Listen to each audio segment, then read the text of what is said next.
Un día cualquiera de 1828, específicamente una tarde del 26 de mayo, un chico de 16 años apareció por la plaza de Unschlitt en Nuremberg, Alemania. Vestía ropas al estilo de un peón de campo de la época. Apenas podía hablar y sostenerse en pie por el visible cansancio y solo llevaba una carta en la mano. Esta escena, hasta cierto punto cotidiana en un pequeño poblado, no sería relevante, de no ser porque la aparición de este joven y la fascinación por el misterio de su origen sería un episodio en la historia que mantendría en vilo con su trama a las personas de 1828 a 1833 y se convertiría en un enigma fascinante hasta nuestros días. ¿Quién era? ¿De dónde venía? ¿Y por qué hasta el día de hoy se conservarían hasta 49 volúmenes de este suceso en expedientes del Archivo Estatal de Múnich? Bueno, acomódate en el asiento y juntos exploremos el enigma llamado Kaspar Hauser.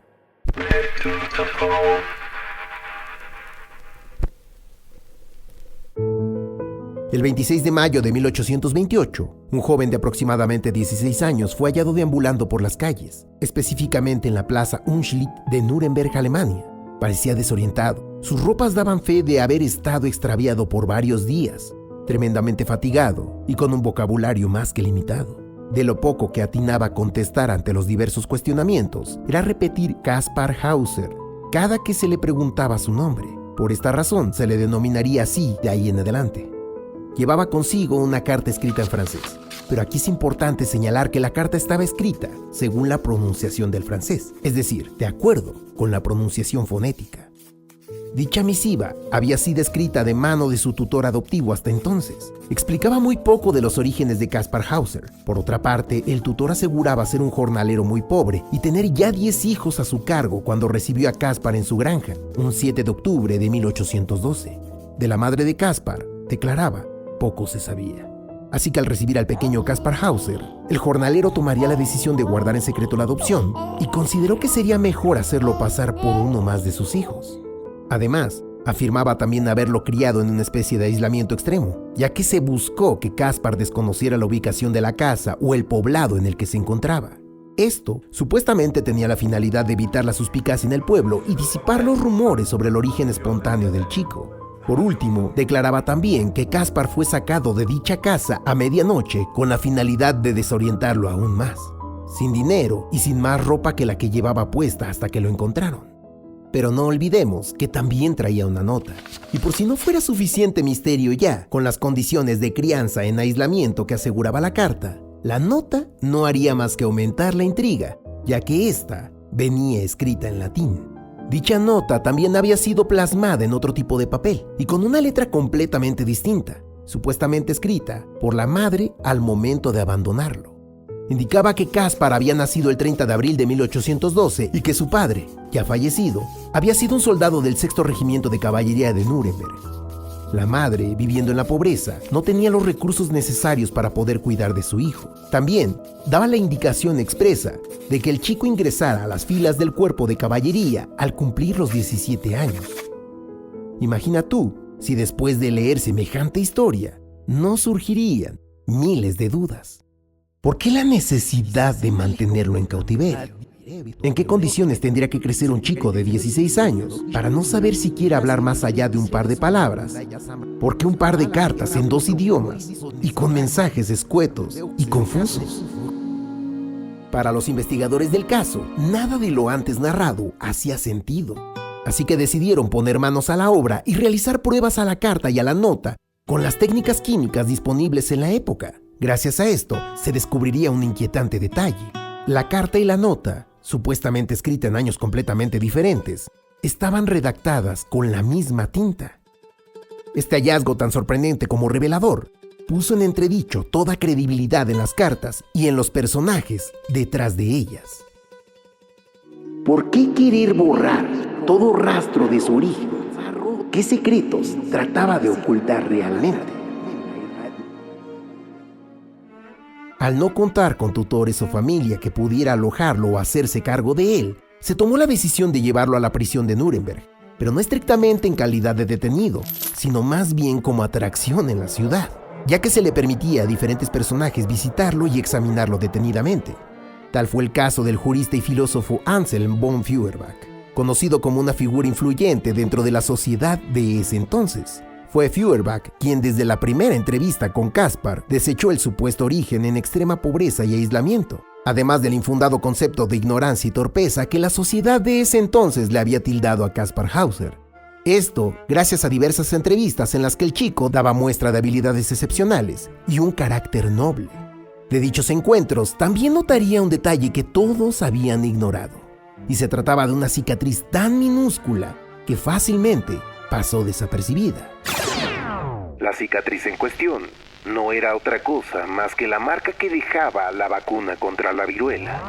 Un detalle minúsculo, pero que únicamente era visto en personas que pertenecían a la nobleza, lo que disiparía por completo la teoría de un origen humilde de Kaspar Hauser. Esa minúscula cicatriz alimentaría una nueva hipótesis, la teoría de que pudo haber sido alejado de una familia noble, con el fin de despojarlo en la obtención de algún título nobiliario o de derechos sobre una herencia.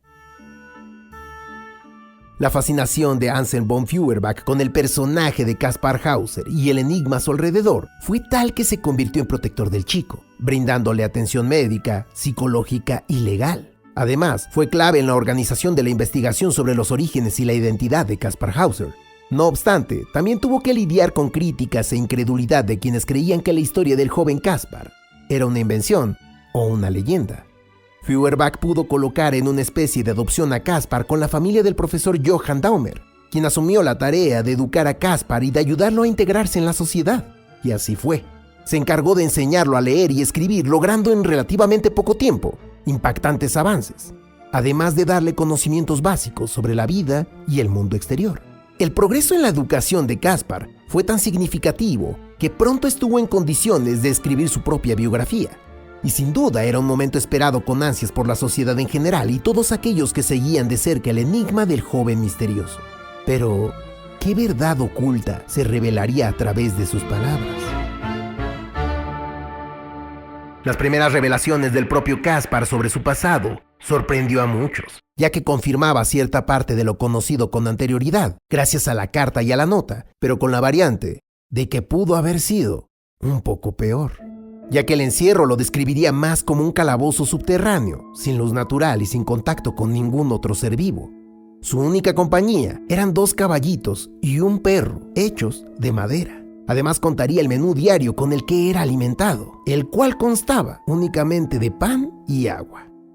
Cuando llegó el momento en el que le fue dado un poco más de libertad, lo que equivalía a dejarlo salir un poco de la celda para caminar alrededor del calabozo, contaría como un desconocido entraba cada tanto por la parte oscura del calabozo, siempre cuidando de no mostrar el rostro y de manera sigilosa se ubicaba detrás de Kaspar, guiando su mano en lo que parecía ser un intento de enseñarle a escribir en ese encierro. Estas revelaciones no harían otra cosa más que encontrar opiniones divididas en la sociedad de entonces, además de acrecentar el misticismo alrededor de Kaspar Hauser. Y seguramente piensas que aquí encontramos una contradicción respecto a la veracidad de las cartas iniciales y el hecho de que Kaspar las reafirmara de cierta forma. Sin embargo, hubo un par de detalles no menores, y era el hecho de que en los primeros días de haber aparecido en Nuremberg, Kaspar no soportaba otro alimento diferente al pan con agua. Incluso se hizo intentos con variantes, pero el resultado siempre fue el mismo. No lograba digerirlos. Otro hecho que resulta más que impactante era su capacidad de ver y adaptarse a la oscuridad absoluta. Y era justo por estos detalles tan asombrosos que la fascinación no hacía más que crecer aún más. Por supuesto que al conocerse estos primeros adelantos sobre la biografía de Kaspar Hauser, la noticia no hizo más que atraer la atención de la gente, incluso más allá de las fronteras de Nuremberg. Y tal vez, solo tal vez, eso sería lo que marcaría su destino.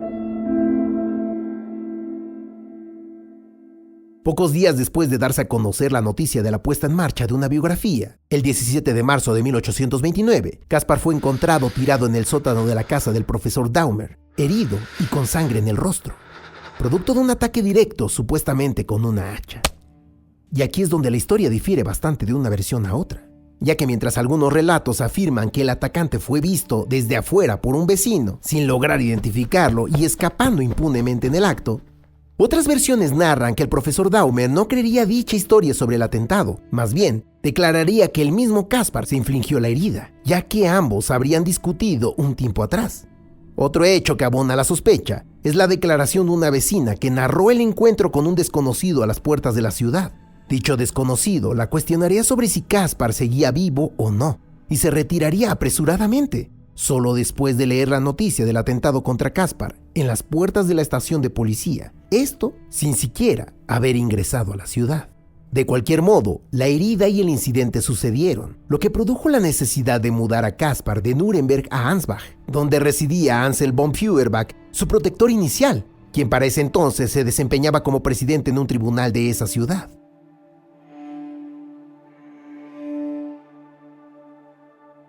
Se llevó a cabo la mudanza y Caspar se encontró en un medio distinto. Un cambio que supondría un entorno favorable en muchos aspectos. Sin embargo, la realidad sería más que distinta. Con el tiempo, Caspar mejoró mucho en su instrucción académica y social, tanto que se halló en la posibilidad de emplearse como secretario judicial y en sus ratos libres gustaba de realizar artesanías de cartón en las que demostraba gran habilidad. Sin embargo, su progreso intelectual se estancó, lo que produjo en él un cambio radical, modificando su actitud y carácter que se tornó más complejo y confuso, llegando a ser a menudo desagradable. Todo esto era algo que a la distancia del tiempo veríamos como altamente probable, ya que desde su llegada tendría que soportar el estrés de enfrentarse a un entorno completamente desconocido y la presión de sentirse constantemente observado y analizado por todo su entorno, además de aquellos quienes conocieran su historia, sin desestimar la influencia de quienes lo cuidaban. Todo esto en conjunto podría haber tenido un papel importante en el freno de su progreso personal, su creciente confusión emocional, frustración y hartazgo.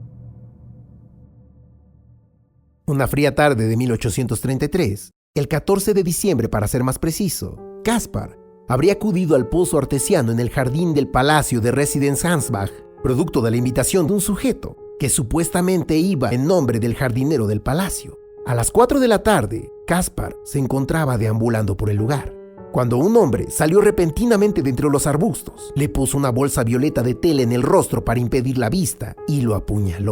Caspar, herido, consiguió llegar a casa, donde narró lo sucedido.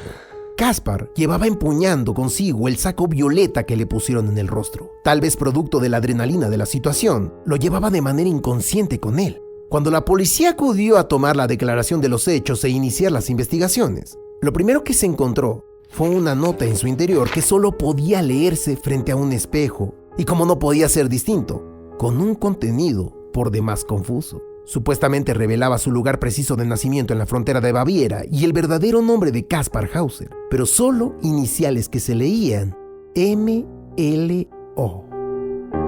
Caspar fallecería 3 días después debido al ataque, y el misterio sobre su verdadero origen y pasado se irían con él. Su enigmática historia dio lugar a múltiples especulaciones hasta nuestros días.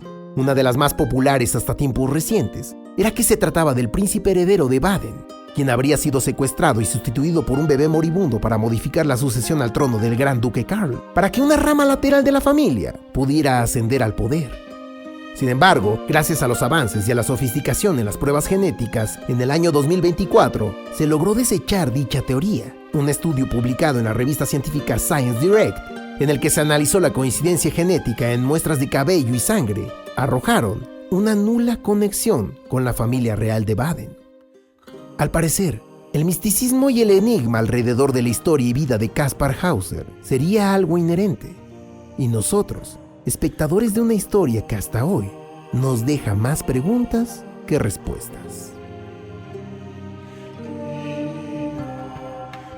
Deja tu teoría en los comentarios, me gustaría mucho leerla. Recuerda suscribirte y compartir el video, eso me motiva mucho a seguir adelante. No olvides activar las notificaciones y nos vemos en el siguiente video. Me despido no sin antes recordarte que de noche todo es mejor.